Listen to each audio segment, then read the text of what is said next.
runs into red tape trying to train his service dog. The government won't pay for it, a problem for those who serve across the nation. Now he's looking to change the system. Lori Simmons has the story on the Military Watch. Meet Magnus, the furry companion of Marine Sergeant Matthew Miller. The dog doesn't judge you.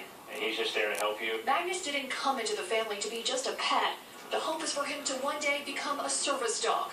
All to help Sergeant Miller with the effects of his traumatic brain injury sustained after an IED explosion during his time in Afghanistan. It's like therapy you can't pay for. It's priceless. But to make Magnus into a service dog costs money, almost $20,000. It's an expense the VA and the Department of Defense refuse to cover for active duty service members. Just like every other Marine, you don't tell somebody they can't have something. Especially if we think it can help us, we're going to find a way. That's where Chesapeake Search and Rescue dog trainer Brandy Eggeman comes in. Seeing the growing need in the community, she took action and started training service dogs for veterans with PTSD and TBI. They help to keep them grounded.